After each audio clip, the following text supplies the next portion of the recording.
Okay, good morning, everyone. First of all, I want to thank EMSA and CIC for making this event possible. It's great to be here this morning. And like Nikki, as Nikki explained, I'm a first generation of immigrant, which I'm very proud of. And I identify myself as an ally. Little bit of MOSAIC. We are a CARF-accredited nonprofit organization serving immigrants, refugees, and newcomers in Lower Mainland BC. We've been around for about 38 years now, and we are well known for the wide and full range of services, from settlement, employment, language, interpretation, and translation. So today I'm here to talk about the I Belong project, which was a 6-month pilot funded by CIC with the focus on supporting LGBTQ newcomers in Burnaby and New Westminster. During the 6 months, we had a privilege to work with so many individuals, LGBTQ newcomers, grassroots groups, and community service providers, which has expanded our perspectives, and it made us to reflect on our mission. It was a big learning curve for us. And now we are more excited to look forward to the future opportunities to grow and build a stronger community. So I want to share what we have learned through I Belong project, and I also want to encourage you to think about what you can do in your organization, what we can do and what we should do next. So let me begin with how I Belong started. So there was one particular client who inspired the inception of the project. She was a student at MOSAIC Link. Well, she's right here with us. And she was a self-identified transgender woman. So referred by her Link instructor, she was connected with a settlement worker. While the settlement worker worked alone with the client, she realized that she needed to involve more stakeholders to better support the client. The work couldn't be done in isolation. The client needed extensive support for her settlement needs, from finding housing, getting connected with the community, employment, language barriers, so many challenges. So we were very quick in realizing 4 things. 1, settlement organizations, including ourselves, lacked understanding on the needs and experiences of LGBTQ newcomers. 2, LGBTQ newcomers need more information and support in navigating the system because there are so many institutionalized barriers for them. 3, there's lack of services for us to refer our clients, especially if they don't speak the language, English or French, and if they live far from Vancouver. And 4, racism, homophobia, and transphobia still exist in our daily lives. Although many, as Chris mentioned, many newcomers come to Canada with a hope of being free of those oppressions that they have experienced back home. So the settlement worker and myself, we were having ongoing conversation, discussing how to support this client, how do we get support from other groups, other service providers, and also sharing our frustration that we feel from the gaps between the needs and the capacity we have. At that point, it was clear that there is an immediate need for us to develop our own capacity to better serve LGBTQ newcomers. So we started with our own research. We looked into existing literature and resources. So we found a community-based research report from a project called Speak Out, exploring migration and settlement path of LGBTQ newcomers in Montreal and Toronto. There also was an information package produced by Ocasi in 2014 that contains basic tips for service providers with glossary of terms, client stories, and additional resource links. So while we are exploring different ideas and resources, we soon learned that there will be an additional funding opportunity from CIC. And we are also very lucky to have our CIC settlement officer, Maria, who was very supportive and who also understood the needs and the service gaps. So we decided to go ahead to develop a project for LGBTQ newcomers and explored more ideas to come up with a proposal. We reached out to different individuals, those who with lived experience as an LGBTQ newcomer and also a service provider, to get their, for us to have a better understanding of their experiences in BC context, and also to get their perspective on the project that we were hoping to develop. So we talked about different things, about the importance of acknowledging each one's different and unique experiences. We cannot categorize people as LGBTQ, but we need to see the uniqueness in each individual. And also we talked about how at the framework that we use, which is very westernized conceptualization, and we need to be aware of those frameworks that we use, because that new conceptualization of gender identity and sexual orientations, they're not necessarily corresponding to the newcomer's experience. So from these meetings and our own research, we carefully came up with the key elements of the project that we wanted to address for the 6 months. So that was how I Belong started, and I'm going to explain how I Belong rolled out. So the project was part of the existing settlement and integration program, where we have 13 settlement workers and 1 culture connections facilitator. And we hired 2 part-time staff, Roja Bekhari, the coordinator, and Melanie Schombeck, the facilitator. Melanie was a long-time community champion with extensive knowledge and experiences. So she was able to transfer her skills to I Belong project and quickly expanded the connections with other stakeholders in the community. So when we designed the project, we were quite ambitious, and we came up with a number of activities with short and long-term expected outcomes. So the project started with needs analysis. The idea was to conduct face-to-face qualitative interviews with LGBTQ newcomers to better understand their experiences in BC context. So it was about their living arrangements, experiences of homophobia, transphobia, and racism, and their experiences on accessing services. What we focused on during this process was to create a safe environment for our clients. In a research project, usually what happens is that the participants and their stories are treated as quantitative data or numbers. And this is something we tried very hard to avoid and remind ourselves that we need to treat participants and their stories with respect and dignity. And especially when we ask someone to share their important part of their lives and stories, we need to acknowledge and honor their sharing and contribution. Second, I Belong organized the community dialogue. It was to create a space for everyone to get together, share information and knowledge, to discuss how to better support the newcomers and network with each other. So the dialogue was held on January 26, 2015, with about 80 participants, consisting of newcomers, service providers, community champions, and also 2 settlement CIC officers. There were 5 panels who did the presentations, including 2 newcomers, and it followed by the small group discussions. In small group discussions, again, we had newcomers, LGBTQ newcomers, who facilitated the discussion in each table.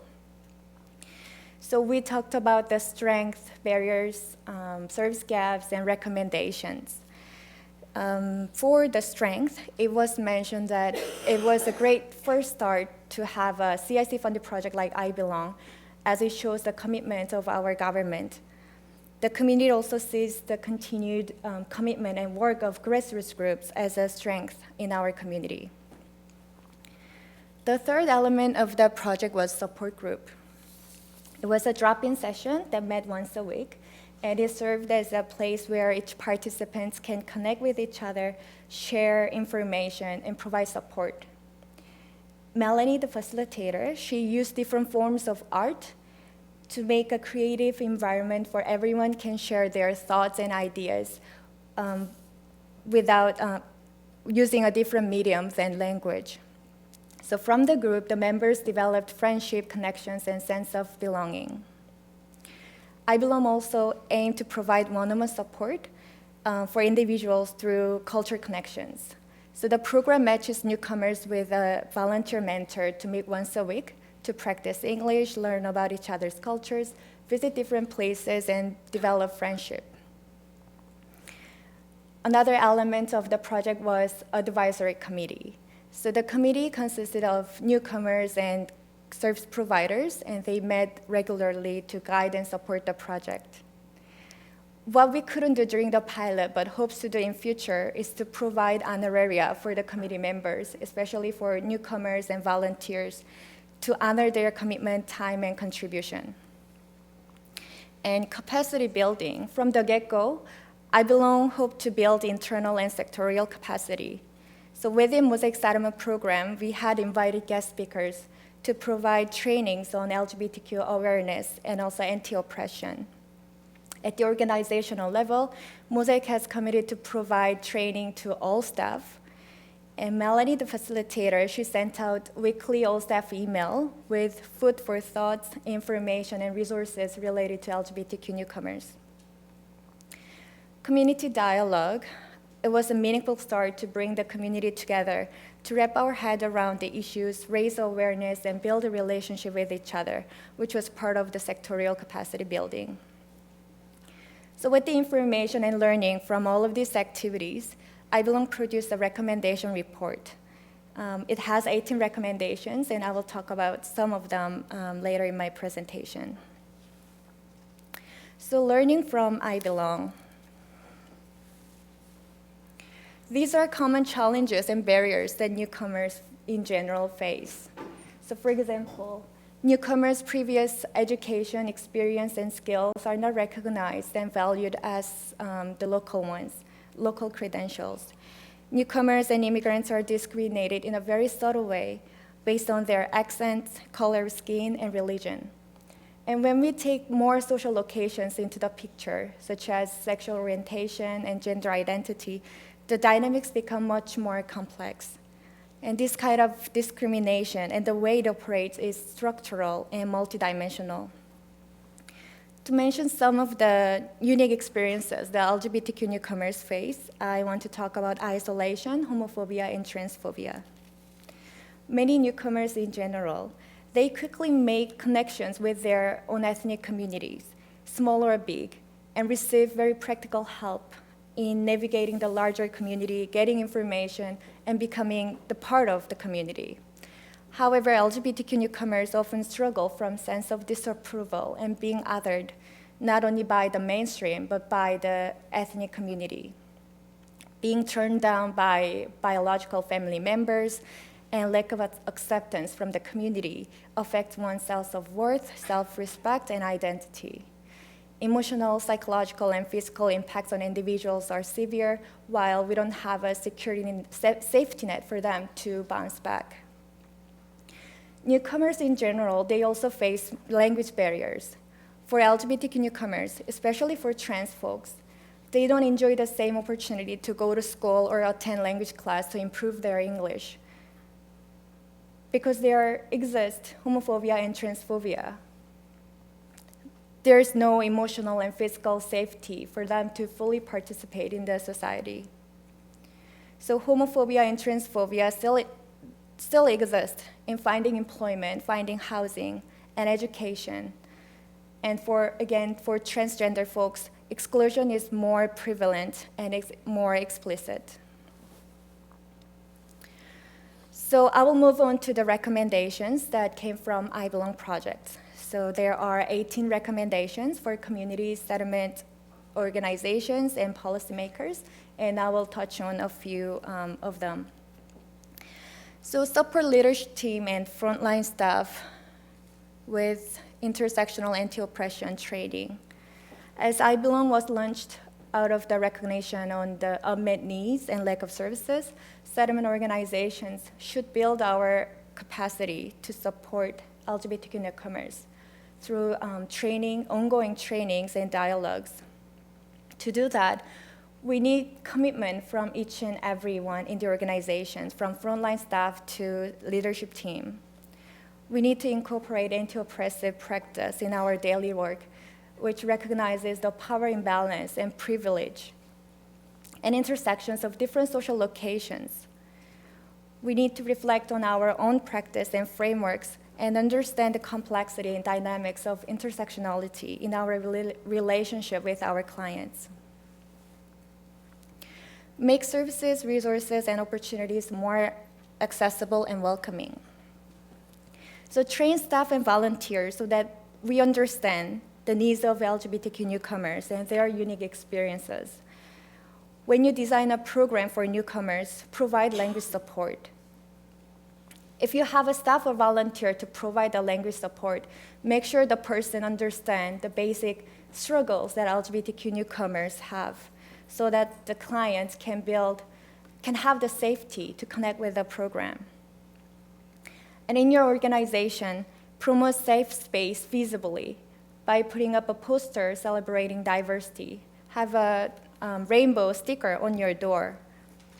And you may encounter some resistance from internally, but then use it as an opportunity to have a dialogue. Be mindful of privilege and power imbalance. This is about anti-oppression and intersectionality. So as a settlement worker or service provider, we need to be mindful of the social discourse and systems that produce power imbalance and oppression.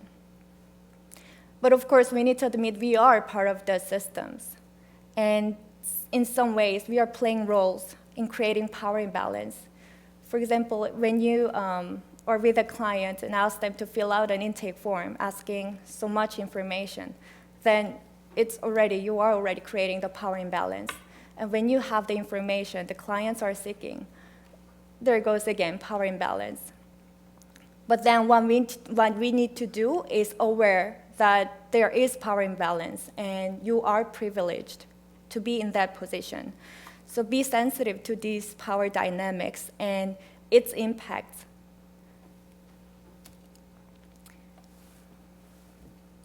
Have more representation of racialized LGBTQ immigrants within organizations. So the organization should reflect and represent the community that we serve.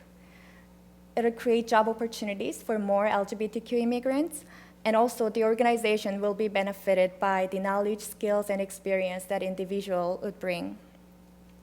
Also invite newcomers to share their experiences, their stories, their perspectives. We need to create more opportunities for newcomers to make their voice heard and to be empowered by advocating for themselves. Collaborate and strategize for safe housing and employment for LGBTQ immigrants and for trans folks. We all know there's limited resources, and that is why we need to work in collaboration to make an efficient use of limited resources. And we need a strategic direction to tackle the issue to support the most marginalized members of our community. Collaborate with indigenous people. As service providers, we need to understand how colonialism is affecting individuals, the society, and the systems. We need to build a stronger relationship with indigenous community to make a just society, to learn from the history, deconstruct colonialism, which is so present, and envision a bright future. Recently, I Belong has received strong media attention, if you have noticed. I was so grateful for all of those media attentions, but at the same time, it made me think of how we need to work even harder to create awareness in mainstream. I was reading some online comments that made to the article featuring I Belong, and it was really scary because the comments were full of misunderstanding and hatred against the immigrants and refugees, and LGBTQ newcomers too. There are people think refugees get free housing, free education, and high-paying jobs just moving from Bellingham. That's one of the comments. Misconception and misunderstanding from mainstream that breaks the links and trust among all of us in the society. People don't see the journey.